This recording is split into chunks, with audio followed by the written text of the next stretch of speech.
Olá, amigos do Café com Negociação. Aqui, Eduardo Fontoura, hoje recebendo no Café com Negociação entrevista o professor Juan Carlos Vezula e também o seu grande parceiro, braço direito, professor Pedro Moraes Martins. Ambos conhecidíssimos pelo trabalho que desenvolvem no meio das mediações, dos métodos adequados à resolução de conflito. O professor Vezula é mediador, formador e consultor internacional em mediação. É presidente científico do IMAP, o Instituto de Mediação e Arbitragem de Portugal. Também é professor na UBA, Universidade de Buenos Aires, cofundador do IMAB Brasil, do IMAP Portugal e da ASMEDCOM Itália. Autor de livros e artigos sobre mediação. Já o professor Pedro Moraes Martins é mediador dos serviços de mediação familiar e dos julgados de paz do Ministério da Justiça de Portugal. Também é professor universitário na área de mediação familiar na Universidade Católica Portuguesa de Lisboa e no Instituto Superior de Ciências Sociais e Políticas. Presidente da direção do Instituto de Mediação e Arbitragem de Portugal, IMAP, e formador de mediadores em Portugal, Brasil, Angola e México. Coordenador de diversos projetos de mediação escolar, coordenador dos serviços de mediação do IMAP nas defensorias do Rio Grande do Sul. Senhores, prezados, muito bem-vindos ao Café com Negociação. É uma honra estar com os senhores na sala. Muito obrigado, Eduardo, muito obrigado. Olá a todas e todos.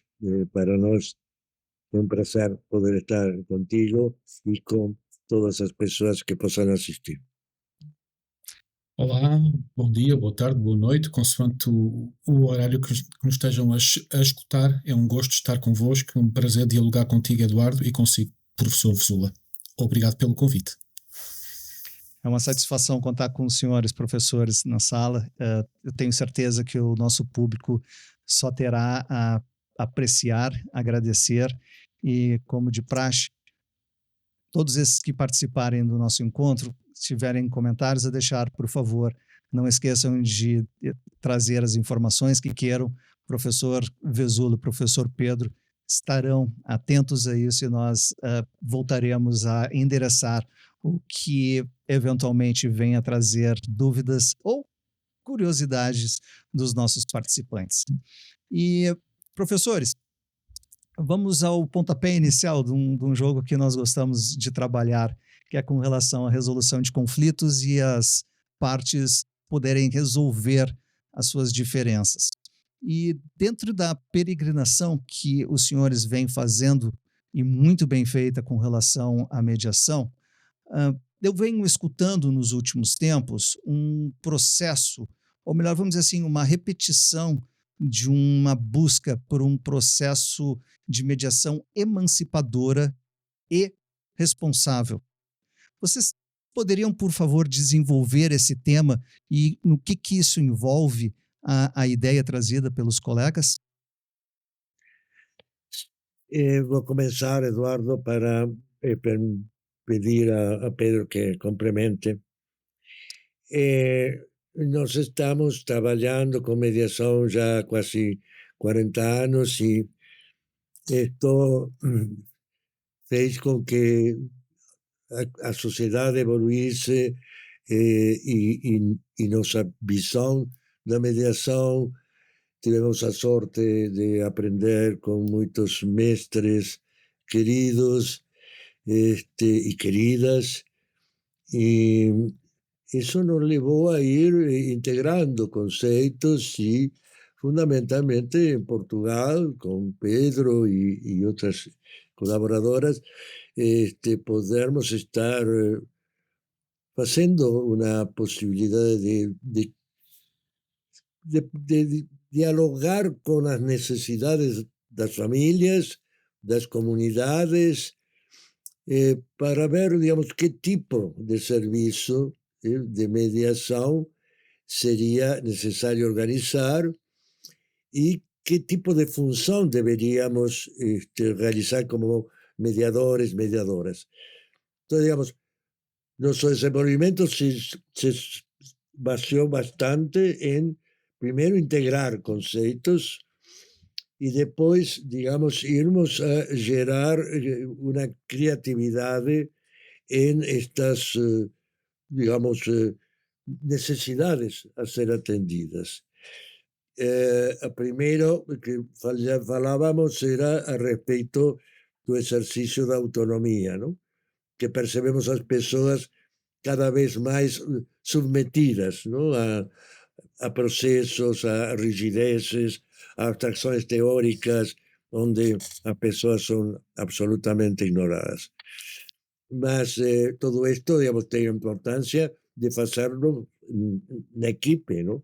Porque, digamos, não podemos pensar em um desenvolvimento, digamos, de uma pessoa isolada, muito pelo contrário, digamos, isto é fundamental. Así que peço para Pedro complementar um pouco sobre isto, não? Obrigado, professor. Eu acho importante, neste começo da nossa conversa, também dizer que nós, pelo menos eu, enquanto mediador, tendo começado em 2001, comecei partindo da noção de conflito. Mas, ao mesmo tempo, comecei a pensar que, e refletindo muito com o professor Vesúla e com outros colegas, que o conflito é uma redundância, é uma pequena peça de algo que é maior, que é o interrelacionamento entre aquelas pessoas. Então começou-me a fazer mais sentido, e dialogando isto muito com os meus colegas, começar a abordar muito mais as pessoas, procurar conhecer quem são elas, e essa é a base do nosso trabalho, a partir das pessoas e não a partir de conflito.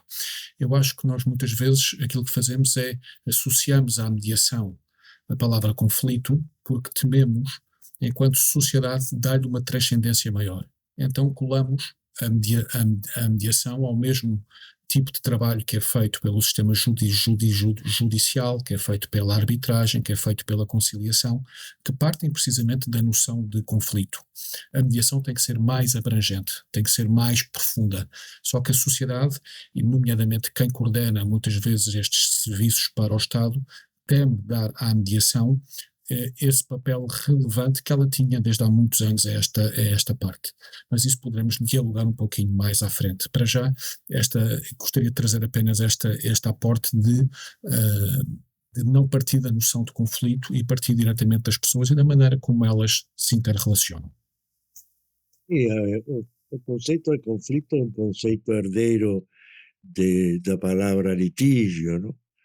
Eles precisaram dar um dinamismo maior para não ficar tão rígidos e por isto, digamos, entramos neste estudo desta abstracção teórica, não? Digamos que é apenas, digamos, uma manifestação. Então se toma a manifestação como se fosse a verdadeira essência do relacionamento, se substitui esses relacionamentos, como dice Pedro, digamos, que levan anos ou X quantidade de tempo, mas que é muito superior a esse retalho que é apenas, digamos, a manifestação, digamos, de algo insatisfatório e botamos toda a artilharia para atacar, digamos, quando realmente não é para atacar, é para compreender que se está manifestando. Perfeito. Perfeito. Professor, se me permite, eu tenho que vir aqui nas minhas anotações. Eu tinha, numa oportunidade, lido um artigo seu e me chamou a atenção e vai entrar exatamente nesse ponto que nós estamos falando com relação às pessoas e o conflito em si. Abrindo aspas, o senhor que escreveu isso. O mediador precisa estar constantemente tentando entender como e por que uma pessoa fez algo. E o que eu compreendi no seu artigo, o contexto que o senhor estava trazendo, é que as partes envolvidas nessa, e bem colocado, nós centramos muito no conflito e temos que ver que, na verdade, é um processo que desencadeou aquele pequeno retalho que o senhor comentou, mas a parte que está envolvida no conflito ou na tentativa de resolver aquele problema, aquela equação, vendo o mediador buscando entender por que a pessoa fez aquilo, é como se ele estivesse, de alguma forma, ensinando, repassando um modo de operacionalizar a compreensão e poder, assim, entrar em si ou se colocar na pessoa e poder compreender por que esse processo está ocorrendo.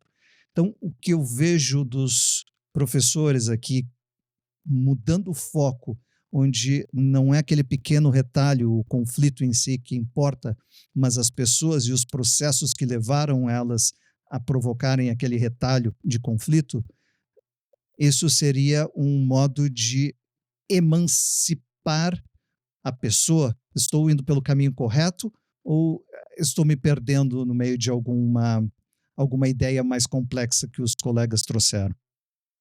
Eu acho que, digamos, há uma interpretação que seria bom explicar, não? Digamos, eh, não é somente a manifestação do conflito, né, que chamamos conflito, digamos, a manifestação que se produz no relacionamento, tem que ver precisamente o conceito de que, eh, en definitiva, digamos, cuando falamos, estamos a producir una manifestación de algo muy superior ao que é interpretado pelos outros. Porque quando eu estou a falar, digamos, estou a incluir uma quantidade de significados, digamos, e quando estou a fazer, muito mais, digamos, es decir, esta possibilidade, digamos, de exteriorização pela palavra ou pelos fatos, están a trazer uma quantidade de significados que até agora temos tentado interpretar. As interpretações sempre vão ser subjetivas. Então, isso é que produz precisamente esta submissão. Utilizamos palavras, digamos, já constituídas da cultura, frases, digamos, formas de dizer as coisas que nos ven, digamos, incorporadas, y que esa incorporación me somete. Entonces, digamos, me priva da posibilidad de falar o que eu desejo falar. Entonces, a emancipación está en no querer conocer para a gente se apropiar de eso, sino que ellos se reconozcan, ellos se escuchen y ellos se apropien. Y ellos comienzan a falar no palabras repetitivas, sino palabras originales, esas que nunca se dijeron, probablemente ni se escucharon a sí mismos diciendo. Y esto es o que produce esa posibilidad de ejercer autonomía, a emancipación, digamos, tomar conciencia de cómo estamos sometidos a una cultura que nos determina cómo falar, que nos determina cómo hacer, digamos, para sermos reconocidos como hombres, como mujeres, como velhos, como, en fin.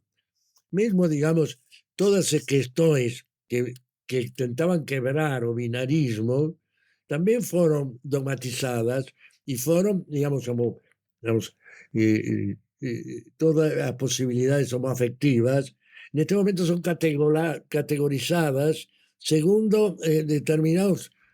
Entonces, eso es someter a personas. Nunca es posible ser realmente algo pessoal. Você tem que estar sempre inserido dentro de o una expresión o una manera de ser reconocido. Y esa sumisión es precisamente a que nos adoece, esa es lo que nos lleva a mal vivir. Y Pedro va a hablar seguramente de esto, digamos, que él faló, digamos, y siempre trabaja a cuestión das culturas originarias, mas fundamentalmente originarias no occidentais, porque as culturas occidentais sempre têm sido marcadas pelo conceito de culpa e conceito de castigo. E as culturas não ocidentais são as que estão baseadas muito mais no conceito de identidade pela comunidade. E ele vai falar muito mais, digamos, a respeito deste bem viver. Então, digamos, para este bem viver é necessário a consciência da transcendência de meus atos. E essa consciência da transcendência de meus atos, digamos, é a parte da responsabilidade que corresponde a essa emancipação.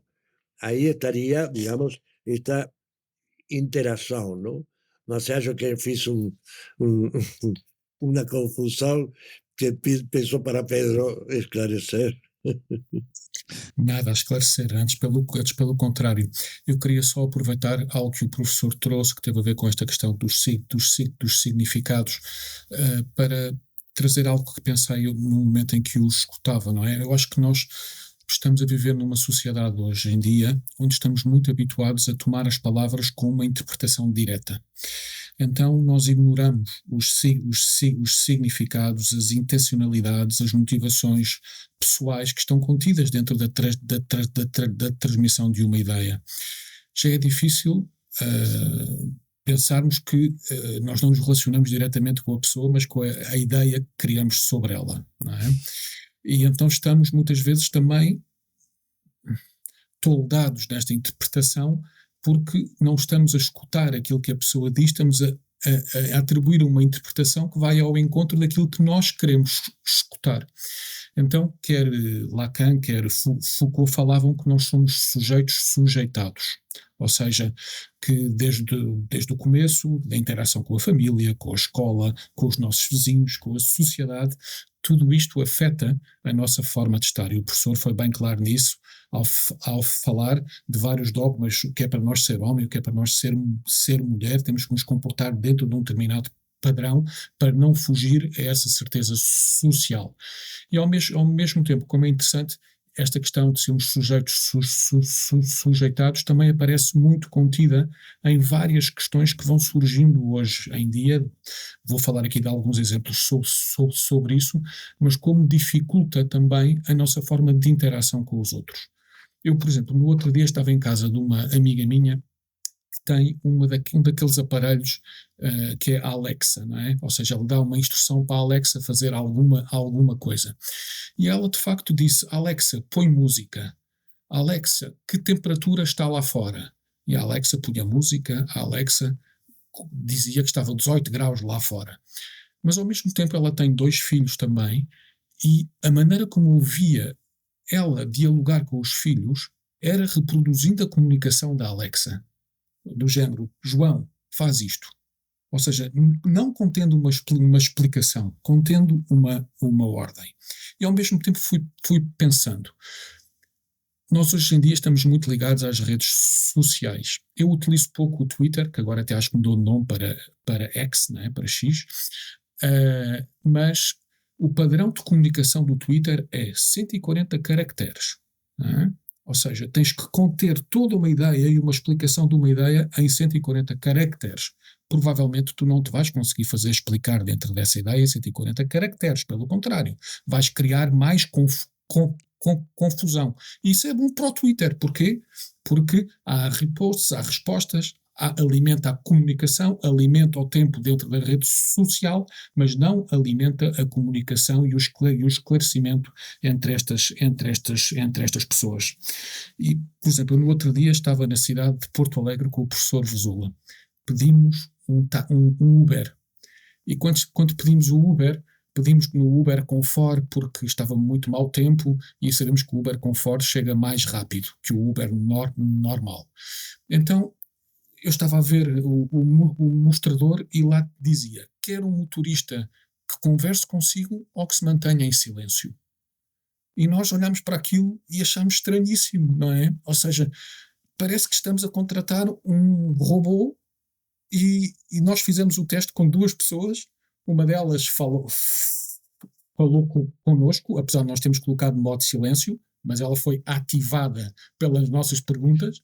A outra nem sequer nos disse bom dia, ou seja, nem se dirigiu a nós.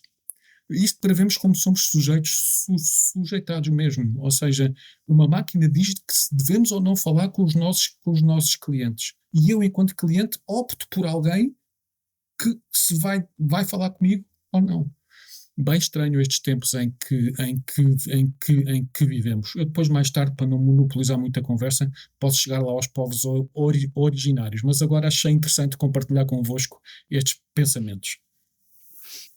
Boa observação, professor Pedro. Realmente, hoje nós estamos cada vez mais sujeitados a conceitos que quem será que na sociedade acaba criando esses conceitos e nos impondo essas restrições de comportamento. E eu acredito que a conversa, o diálogo, a comunicação é muito importante, é um dos pontos que nós batemos aqui no Café com Negociação, nós que trazemos essas informações, é exatamente para que as pessoas possam se comunicar e ter melhores diálogos.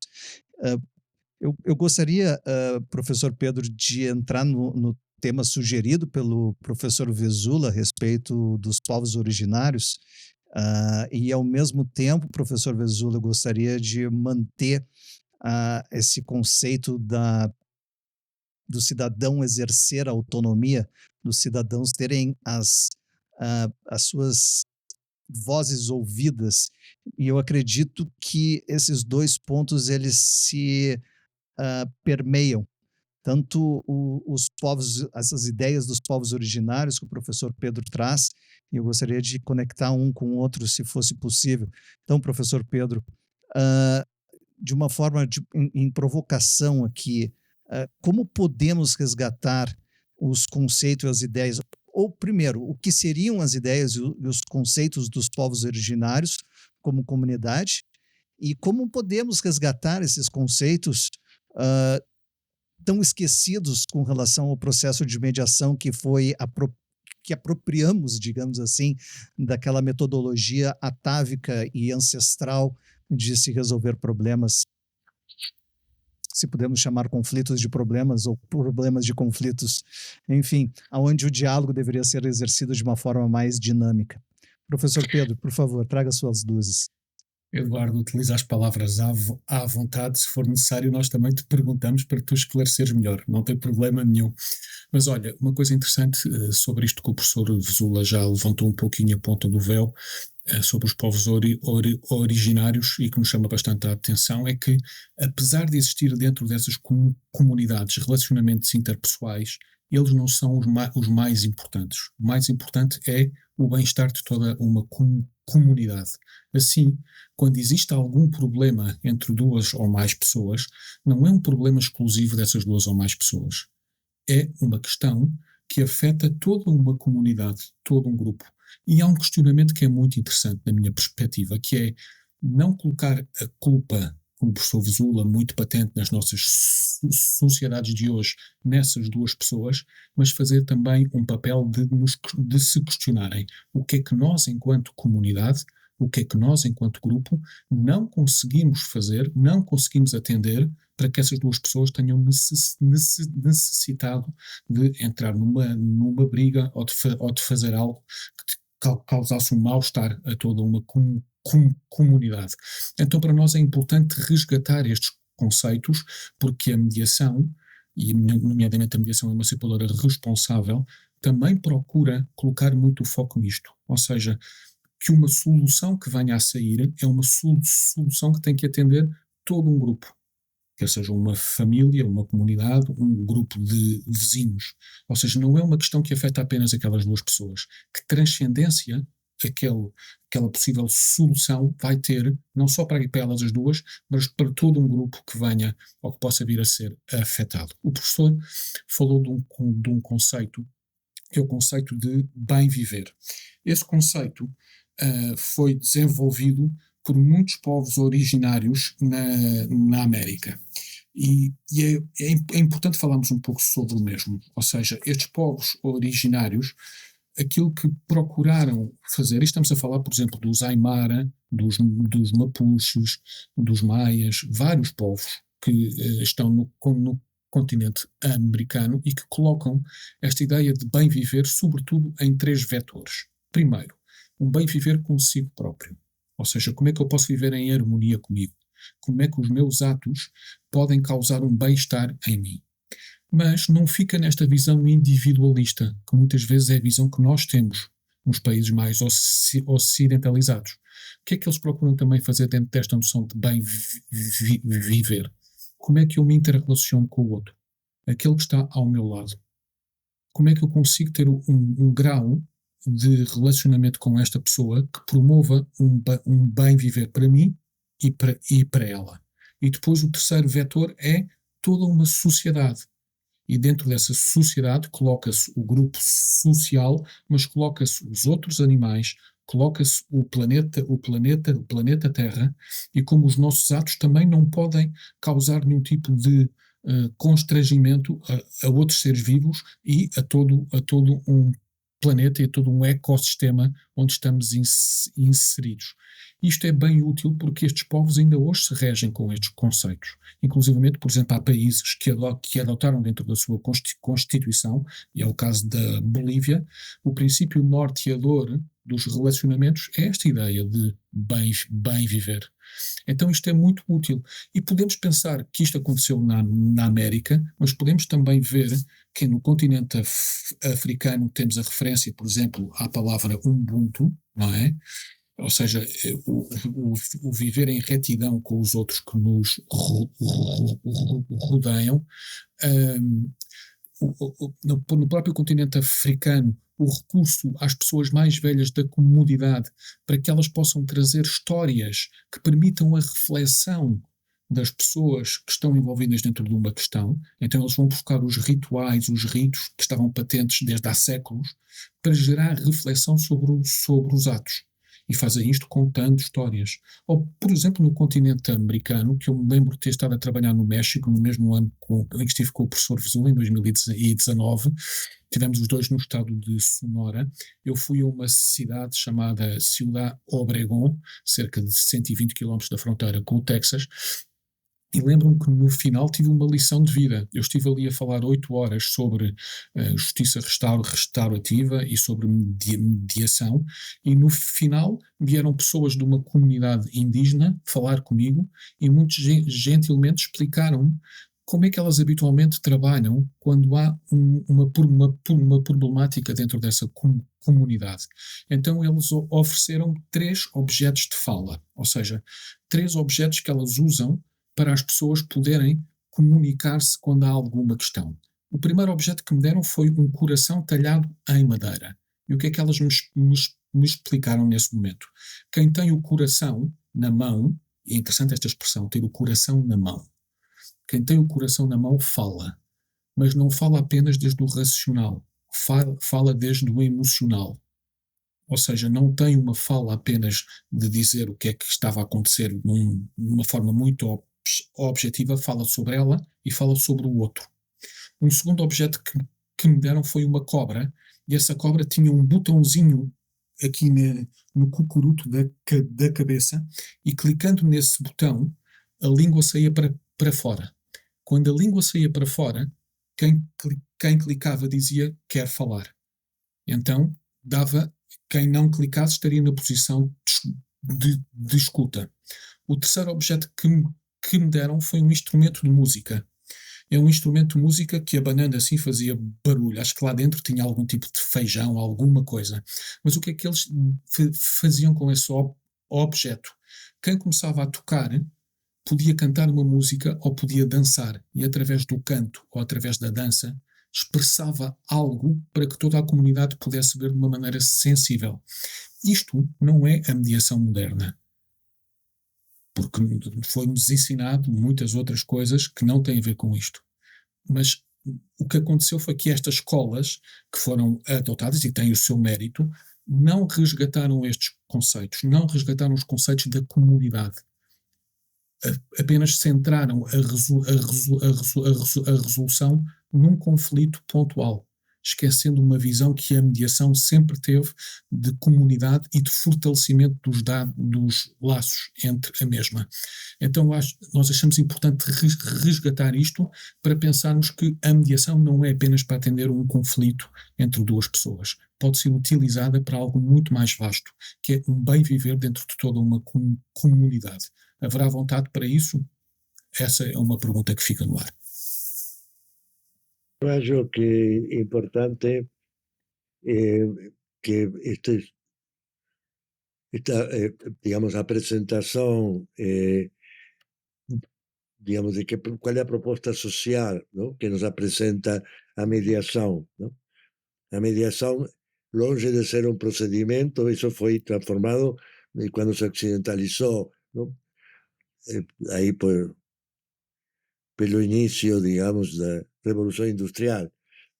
Mas o verdadeiro, digamos, sustento, princípio da mediação está neste conceito, digamos, de proposta de organização social, ¿no? E esta organização social não é uma organização social penalista como a nossa. Não é uma organização social a partir destas relações de imposição e estas relações de tentativa de exercer um poder sobre o outro para submeterlo, não? Ou de vingança, quando você foi vítima ou se considera vítima de algo feito por outro, não? Sino que é um conceito de responsabilidade social. E esse conceito de responsabilidade social é fundamental para ser adquirido e ser incorporado, porque nós vivemos numa organização social na qual se procura, cada vez que acontece, se manifesta ou pela violência ou por algum tipo de manifestação que existe algum mal-estar social, se adjudica a um autor. Então, digamos, esse autor material de isso é precisamente a origem e final desta circunstância. Se quem foi adjudicado isto a alguém e encontrado como culpado, o resto somos todos inocentes. Isto fez com que a sociedade vivesse absolutamente desconfiando um do outro e quebrando o conceito de laços comunitários. Porque quanto mais individuais somos, mais podemos, digamos, estar numa situação de supervivência, adjudicando todos os males a outras pessoas, não? Todo o que existe de mal, não? E, pelo contrário, digamos, se a gente começa a tomar consciência da transcendência de nossos atos e perceber que o mais mínimo, digamos, alguma coisa mínima muito privada que eu faça, isso tem uma transcendência sobre a comunidade. E eu sou corresponsável realmente do que acontece, dessas manifestações de violência ou dessas circunstâncias assim que a gente não gosta, não deseja, não? Então, digamos, se nós tomássemos consciência desta situação que vivemos, de exclusão, de individualismo, aí perceberíamos realmente como estamos sometidos, irresponsáveis do que acontece. Então, digamos, se algo acontece, é culpa de outros, não? Então, já desde que nascemos, não? Quem foi que fez isso merece um castigo na escola, na sociedade, digamos, todo mundo comemora quando, digamos, um sujeito é castigado por algo que fez, porque isso significa receber o carimbo de ser inocente, não? Então, digamos, todas essas coisas são precisamente algo que devem ser questionadas, não? Obviamente que nós pensamos e realizamos uma dinâmica para que não se pense que isto é simplesmente digamos, conceitos de abstração teórica, não? E conceitos teóricos. Nós, obviamente, que implementamos uma dinâmica na qual o fundamental é isto, digamos, trabalharmos sobre pessoas e seu interrelacionamento a partir da construção de um mediador e de uma função mediadora a partir de não saber. Ou seja, eu sei muito, digamos, sobre ciências, sobre disciplinas, sei muito sobre abstrações teóricas, mas não sei nada da vida destas pessoas. E isto é fundamental. Essa humildade de entender que os protagonistas de uma mediação são elas e eles, essas pessoas que têm muito para dialogar e que eu o que vou fazer é propiciar um espaço e um tempo para que eles possam realizar isso. Então, digamos, para que isto não fique como que, digamos, estamos exclusivamente numa cápsula, digamos, teórica, ¿no? Y esto es posible de ser realizado. Tengo trabajado con comunidades privadas de liberdade en diversos países. No Brasil tengo trabajado como coordenador do Ministerio da Justiça, da formação de mediação comunitária. Então, esto, digamos, é assim. Pode ser perfeitamente implementar desta forma. Y digamos, por conversas anteriores, digamos, esto es posible de ser implementado, digamos, tanto privadamente cuanto nas estructuras do Estado.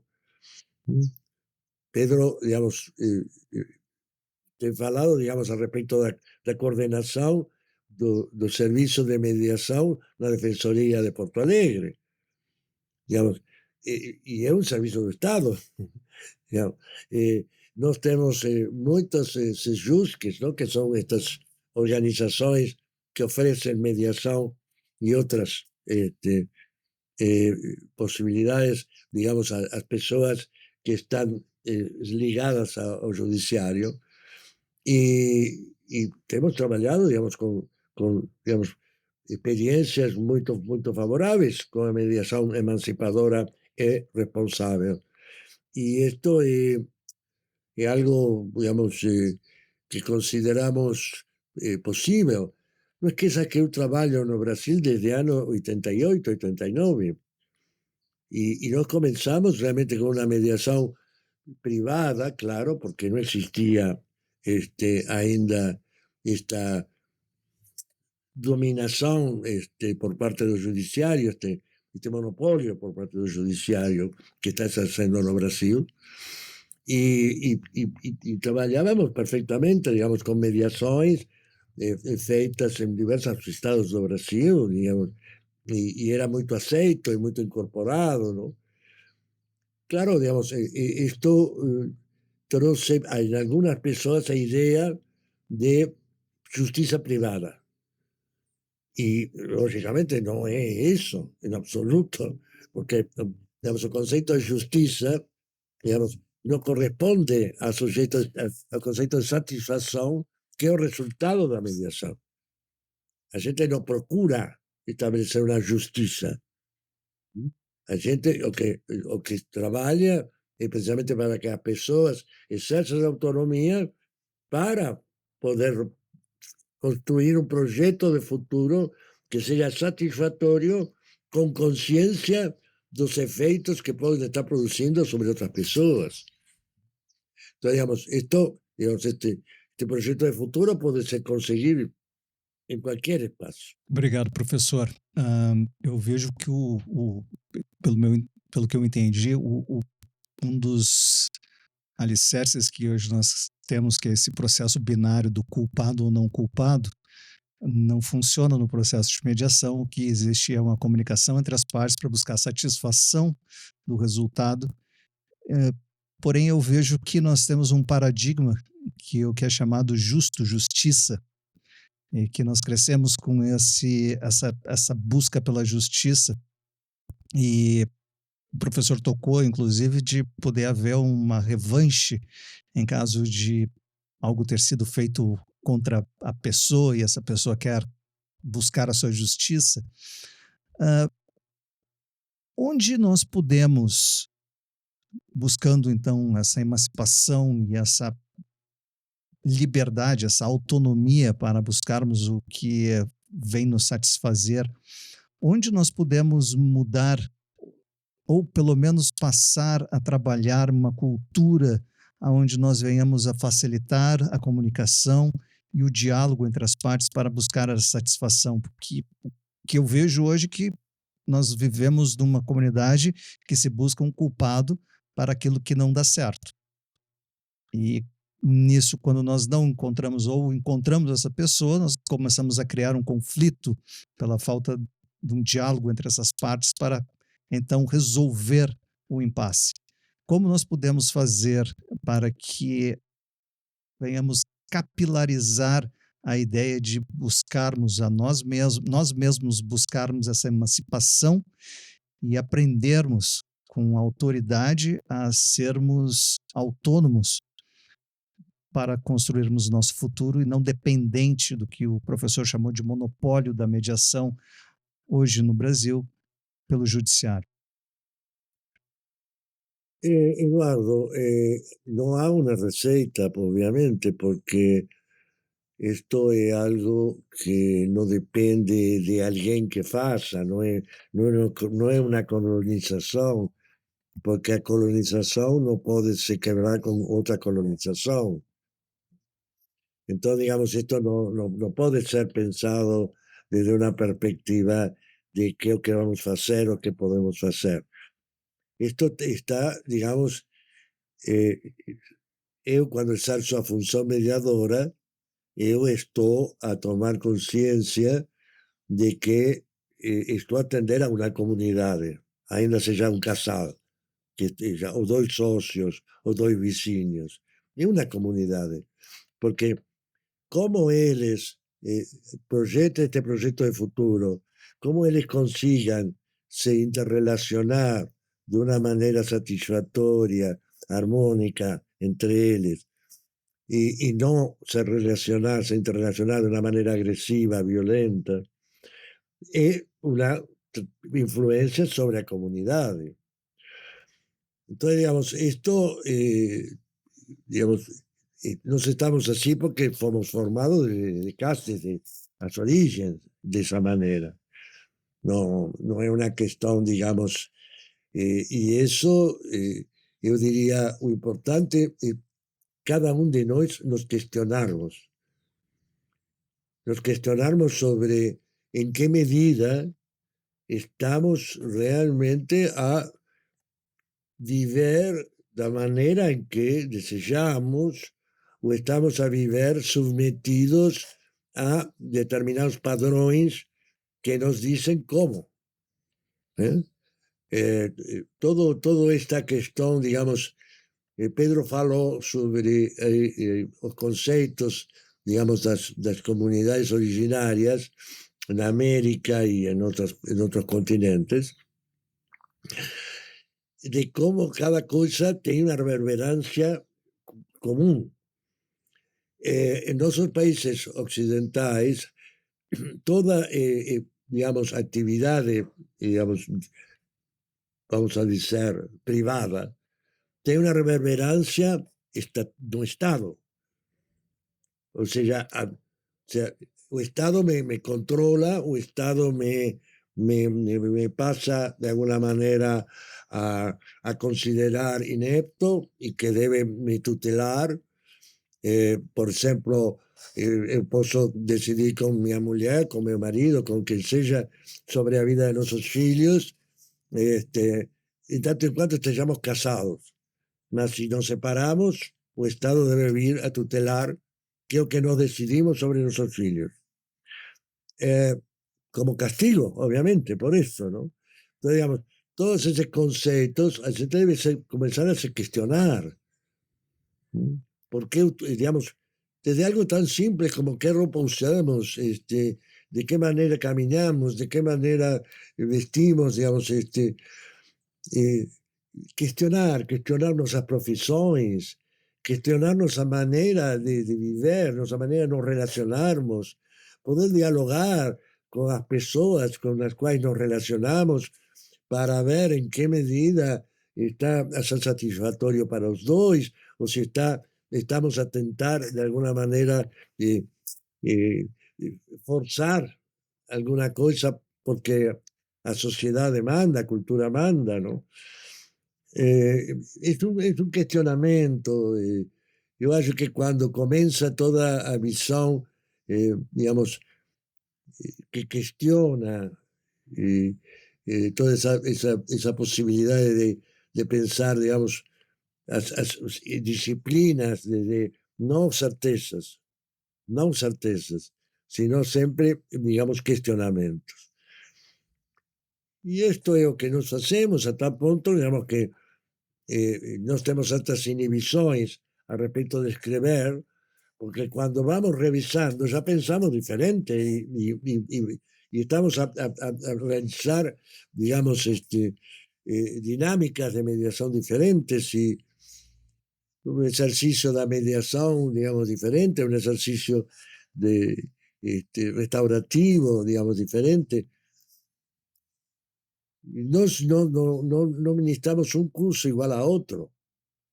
Entonces las personas normalmente ven, nos acompañan, o sea, nos tenemos todo como un IMAP, un concepto de continuidad, ¿no? O sea, cuando las personas se forman, nos damos opciones para que ellas puedan hacer sus estágios supervisionados, para que ellas puedan seguir una carrera más de una pesquisa o una carrera más pedagógica, didáctica, y todo esto, digamos, él ven participando y claro, él dice, bueno, mas esto vocês trouxeron conceptos que no tenían trazido cuando me formé, ¿no? Sí, eso sí, digamos, nos mismos con Pedro, digamos, y con otros miembros de equipo, ¿no? Estamos permanentemente discutindo terminología, a trascendencia do uso das palavras. Por exemplo, usar a palavra conflito no tem importância, porque, digamos, é uma palavra que tem a ver com uma compreensão geral por parte da sociedade. Mas tem muita importância, porque um reducionismo tão forte, que tira a possibilidade das diferenças. Trabalhamos a um comum denominador y ahí entonces metemos a todos, ¿no? Entonces estamos con bipolar, ¿no? Para envolver determinadas características, estamos con familias desestructuradas, familias estructuradas, digamos, para poder hacer sacolas, ¿no? De conjunto de personas. Y conflicto es un de esos reduccionismos más perversos, más perversos. Entonces, digamos, todas estas terminologías, digamos, que promueven sustituir o cotidiano a vida de las personas, humanismo, ¿no? Yo entiendo que, digamos, cuando la gente trabaja desde una perspectiva formal, como un judiciario, precisa establecer determinados códigos rígidos, una medicina, determinados protocolos, porque de alguna forma, de esa manera, pierde menos tiempo, tiene menos despesas, ¿no? Esa visión económica, ¿no? De ejercicio de la profesión. Mas cuando trabajamos en mediación, estamos trabajando de una manera informal, con lo cotidiano, con las personas. Entonces tiene que ser otra cosa. Y ahí, vai longe. Professor Pedro, por favor, como nós quebraríamos essa cultura do conflito e criamos voltamos as nossas faces para a mediação originária dos povos originários, por favor. Deixa-me só complementar, atendendo à pergunta que fizeste ao professor Vesula e aos contributos que ele deu. Eu não vou dar a receita tal como ele fez, não vou fazer, vou ter esse cuidado também, mas acho importante resgatar duas palavras que foram ditas como algo importante poder promover essa mudança. As palavras foram escuta, e a outra palavra foi questionamento. Eu acho que são dois pilares essenciais do trabalho da mediação e que muitas vezes entramos tão condicionados enquanto mediadores por todo um protocolo que nos exigem, que não escutamos e que não questionamos. Então, acho que é importante resgatar estas duas ideias. Muito do trabalho que nós procuramos fazer na Emancipadora Responsável tem a ver com o conhecer aquelas pessoas que estão à nossa frente, ou seja, aquilo que o professor trouxe como o profissional do não saber. Nós não sabemos como é que elas se interrelacionam, não sabemos quem elas são. Então, é muito útil para nós partir deste pressuposto, fazer a tal renúncia narcisista de eu não sei. Então vou ter que conhecer, vou ter que saber para poder auxiliar dentro daquele diálogo. Saber que provavelmente para virem até nós há motivações, há necessidades que não estão satisfeitas. Então vai ser útil colocá-los a falar sobre eles, porque provavelmente dentro do seu discurso virá precisamente o que é que as motiva a querer uma determinada coisa e o que é que não estão a conseguir alcançar dentro desse interrelacionamento. E depois algo que é difícil, mas que é essencial na nossa função mediadora, que é escutar e perguntar sem julgar e sem preconceitos ou sem usar parâmetros. Para que é que nós fazemos isto? Essencialmente para que elas possam esclarecer e possam se complementar. Quantas vezes nas mediações não vêm precisamente a dizer eu nunca tinha escutado aquilo que tu tinhas dito. Ou então dizer essa ideia é bem interessante, mas eu pensava que era ao contrário. Ou pensava que era outra ideia que estava na tua cabeça. E as pessoas esclarecem-se através do diálogo.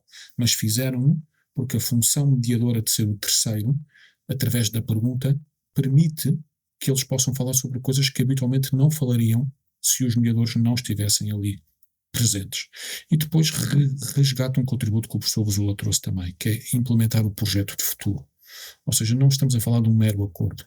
Estamos a falar de um projeto de futuro que aquelas pessoas vão delinear na mediação, que tem que ser muito bem trabalhado, para que esse projeto de futuro possa atender a sua realidade e a realidade de terceiros que possa ser afetado pelo mesmo. Então, acho que a mediação tem que ser o espaço da sensibilização e da compreensão entre eles. Eles poderem integrar as suas histórias, poderem se reconhecer dentro dessas histórias e a partir daí estarem em condições de construírem o melhor futuro possível. Lembro-me que uma vez, num diálogo que estava a ter com o professor Vesula, nós chegámos a uma conclusão que os mediadores, a equipa de mediação, é a desculpa. Ou seja, nós somos a desculpa para que eles possam falar de uma maneira que habitualmente não falariam. A nossa presença cria um efeito, que é o efeito de eles terem que se explicar, teoricamente, a alguém que não os conhece, mas ao mesmo tempo a magia está que eles estão-se a explicar também a eles, pensando que estão a explicar-nos a nós. Então eu acho que isto é o que nos fascina dentro do mundo da mediação, isto é o que nos fascina enquanto mediadores, emancipadores responsáveis, que é procurar estar sempre numa constante atualização, num constante intercâmbio, em constante escuta e em constante questionamento sobre a nossa atividade e sobre as nossas vidas e sobre as nossas condutas também. Obrigado, professor.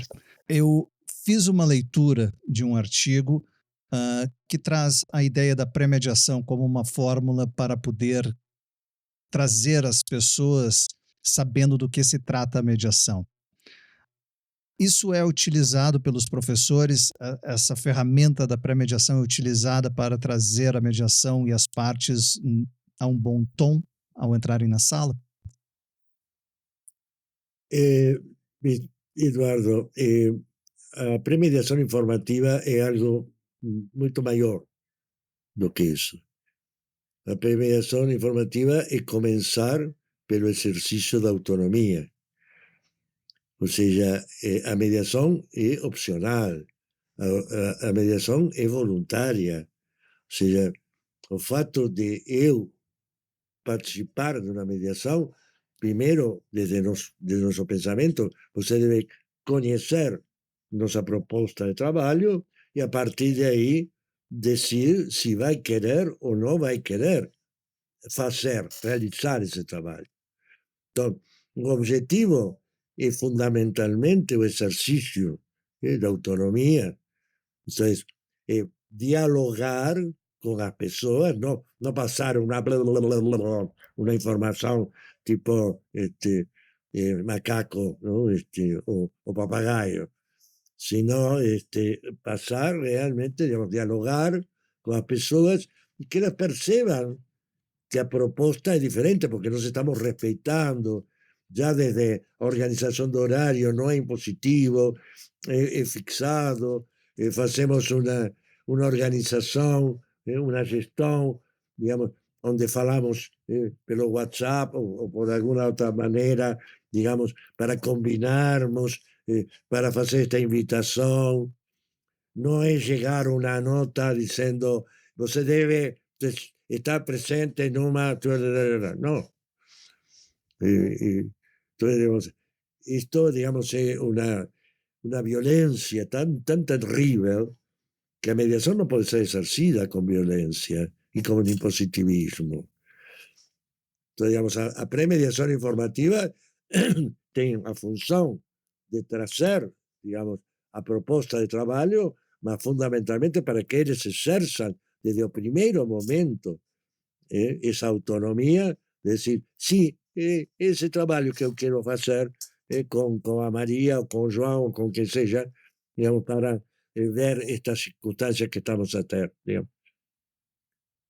E isso, digamos, a razão pela qual, digamos, desde o primeiro momento, assim, se há algo em nossa trajetória, digamos, como mediadores e mediadoras, digamos, tem sido isto. Nunca, jamais abrimos mão da premediação informativa. E pela consciência de que as pessoas devem entender a proposta para saber se aderem ou não. É muito simples. Eu queria Obrigado, complementar com uma coisa Professor muito Pedro, rápida, por favor. se fosse possível, sobre isto que o professor Vesula trouxe e sobre a maneira como tu colocaste a pergunta também. Eu retive, tu colocaste a premediação, até tomei nota aqui, a premediação poderia ser uma fórmula, não é?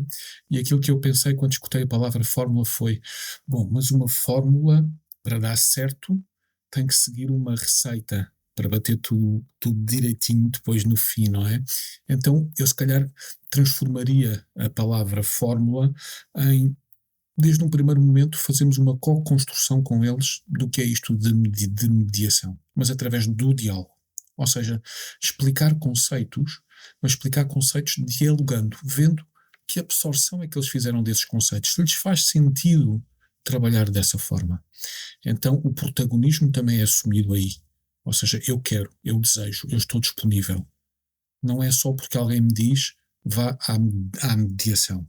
É porque alguém dialogou comigo, eu dialoguei também com outra pessoa e chegamos à conclusão que sim, faz sentido tentarmos. Estamos disponíveis. Então, como o professor Vesula referiu, a autonomia começa-se a construir desde esse momento, através de um trabalho desejado e não de um trabalho imposto. Obrigado, professores, por trazerem aos cativos daqui do Café com Negociação a ideia de como emancipar as partes, dar autonomia a elas e com responsabilidade encontrarem o caminho do futuro e não fazer vamos dizer assim, um cenário pequeno só pelo conflito, mas sim pelo processo e pelo sistema que acabou levando aquelas pessoas àquela situação e auxiliar eles a poder se compreenderem e poderem melhorar o futuro deles. Obrigado pelo trabalho que os senhores vêm realizando e efetivamente trazendo muita informação e muito obrigado por virem aqui, abrirem essa porta, essa janela no dia ocupado de vocês e profissionais que são extremamente valorosos e nos trazem tantas informações e inspirações, que antes de mais nada, nós somos seres que copiamos, como o professor Vesula trouxe, assim, sim, nós somos macacos, Porém, nós somos evoluídos, e que eu acredito que seja isso que o professor está querendo, que nós venhamos a trazer com evolução e olhar para aquilo que foi tão utilizado no passado e deu tão certo, porque nós evoluímos de lá para cá, né, professores? E pudemos nos alicerçar em valores pretéritos que foram tão, como dito pelo professor Pedro, nos povos originários, foram tão importantes e trouxeram a gente a ser o que nós somos. Son simplemente dizer, digamos, que a autonomía se exerce, ¿no? Digamos, la gente no puede dar, y es algo que no es colonizador, ¿no? Y no es autoritario. A autonomía se exerce, y lo que acontece es que las personas, digamos, están inhibidas de ejercerla. ¿Mm? Eh, Porque, digamos, no se permite, se excluye esa posibilidad. Mas para mí ha sido muy interesante poder, de alguna forma, pensar esto, digamos, y mi comparación con macacos no fue, digamos, desde la perspectiva de evolución, sino mi comparación con macacos y con papagayos fue con esa situación de imitación, ¿no? Somos imitadores da proposta, digamos, de ser humano que se nos indica. Entonces debemos de ser winners, ¿no? Debemos ir permanentemente, ¿no? Y la evolución, en ese sentido, fue abortada, esa evolución humana fue abortada por la colonización, ¿no? Que realmente, digamos, analizarmos y revermos, digamos, los contributos de Occidente, ¿no? Y poder resgatar realmente a cosas maravillosas que tenemos producido, más otras, no tanto en cuanto a relacionamientos, interrelacionamientos y consideración de humano, ¿no? Mas muito obrigado, porque para mí tem sido muito interessante. Lamento que não temos mais tempo para poder estar, mas outra vez estaremos, sem dúvida. Muito obrigado a quem estive escutando e meu carinho. Eduardo, da minha parte também, agradecer-te muito teres-nos convidado para este café, apesar de eu só ter bebido água durante o encontro. Gostaria também de te agradecer teres proporcionado este momento de diálogo com o meu querido professor Vesula, e desejamos-te muitas felicidades para este teu projeto e para os outros teus projetos, e obviamente quem esteja a assistir tenha aproveitado muito este episódio, e se tiver alguma dúvida, alguma questão, faça-nos chegar, teremos todo o gosto em poder esclarecer algum conceito ou desenvolver alguma ideia. Forte abraço a todos e a todas. Obrigado. Obrigado, professores. Esse foi mais um Café com Negociação, e com 2 estrelas que estão a trazer mais luzes para o nosso caminho para resolver as diferenças que precisamos encontrar para evoluirmos. Até a próxima. Estaremos aqui em breve. Muito obrigado por todos.